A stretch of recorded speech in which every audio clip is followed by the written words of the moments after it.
Welcome back to another episode of the West Dakota Dad. Thank you so much for tuning in. If you have the time and you feel compelled to do so, please like, subscribe, leave a comment, rating, review, whatever it is to help me improve the quality of this podcast for you guys and reach out to more and more people. That would be greatly appreciated. Today we are talking about my potty training adventure. Well, not necessarily my personal potty train adventure. I'd like to think I am housebroke, but my daughter's potty train adventure through my eyes. And I have realized as a parent it's not quite as easy as you initially think, and that there are some stages that you go through.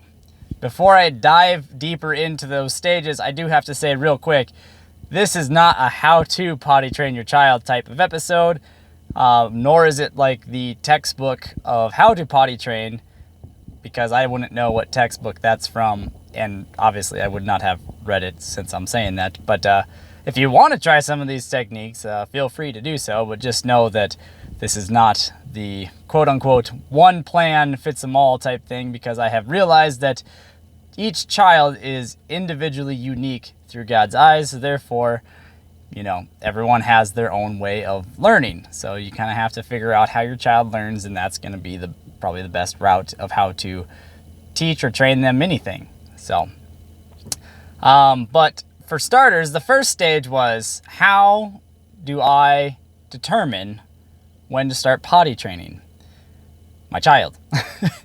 Now, I had a younger brother and sister when I was younger, and I very well remember changing their diapers, but for some reason, I do not remember when they were potty trained or that whole experience. I remember one day changing diapers, and the next day, I didn't have to anymore. So I actually had to lean on my wife for this one, not because she has raised her own children or anything, but for the simple fact that, for multiple reasons. Well, she either took a child development class in school or something, maybe her experience of working at a daycare helped, or maybe it's because she's just so beautifully intelligent and she likes to do research, and so therefore that is the reason.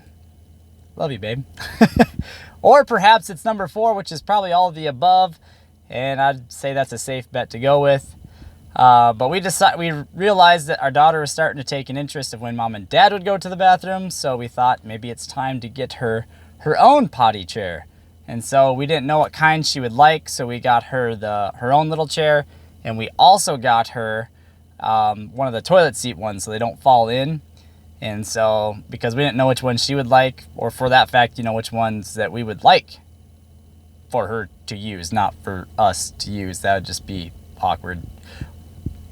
Yeah, I don't know why I had to explain that, but, I did. So, but yeah, we didn't know which kind she would like, so we got her both. And then every now and then we'd just be like, do you need to go to the bathroom? And so we would bring her in there, we'd set her down on it. Thankfully, we had early success. She went potty. We jumped and cheered for joy. She was excited. She got these big eyes, this big smile. She yelled, "I did it!" And it was awesome. I thought, man, this is going to be easy. And so therefore, after that happening, she didn't really ask to go to the bathroom, so we had to kind of watch her. Well, for going number 1,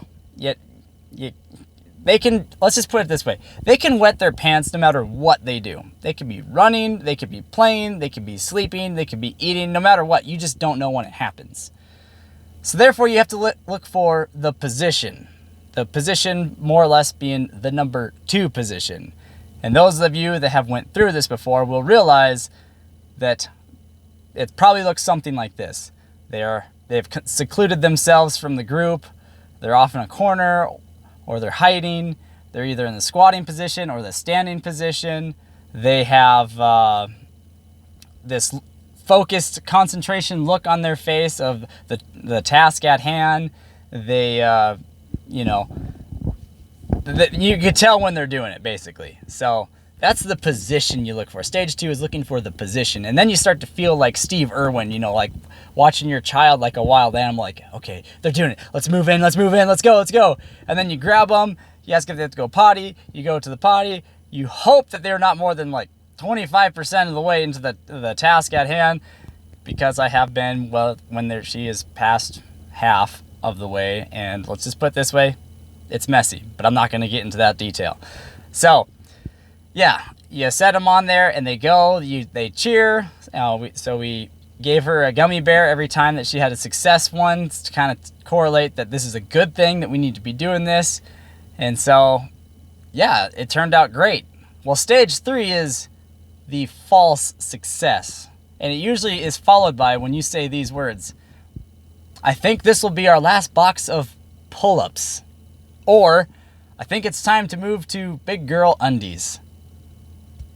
Don't ever say that, because they'll sense it one way or another. Don't even think it, because eventually they're going to start going backwards, which is stage number 4, and then you're just like, what the heck?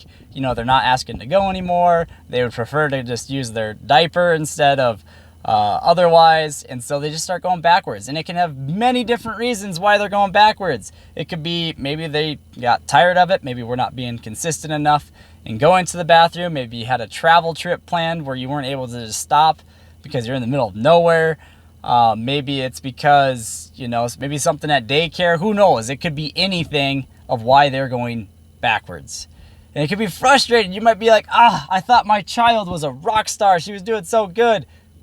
Side note, your child is a rock star. Let's just think about it. In their early years of life, how many things do they start to learn? They start to learn the English language as their first language with all the slang and everything, and they start talking at like 2 years old. Like, think of how many things they're learning at once. We gotta cut them a little slack. Even though, yes, I know it can be frustrating at times.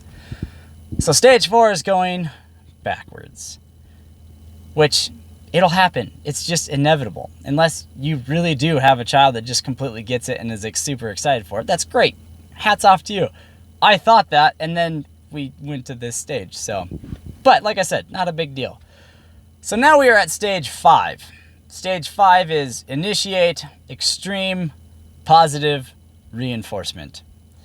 So that's where we are at, which is also known as the potty chart. We have started a potty chart, so she gets a star for every time she has a successful attempt, and once she gets so many stars, she gets a reward. It's funny how the human race has not ventured far from this, because think about it, anytime you go to a retailer store, what do they say? Are you a rewards member? And then, or they'll bust out a little card and they'll start giving you some punches, and every so many dollars you spend, you get this many back on your next purchase. It's a glorified potty chart. We've learned it from a young age, but it works. So not only do we give her the potty chart, we also give her a gummy worm. A little bit more gummy there. It has usually 2 colors, so she's way more excited about the gummy worms.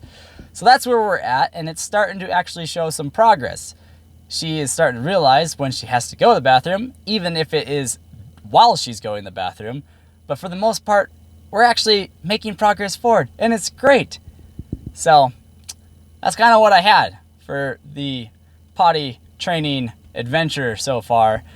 Hopefully there's not many stages left, and hopefully next time, if there isn't much stages left, we will have mission accomplished.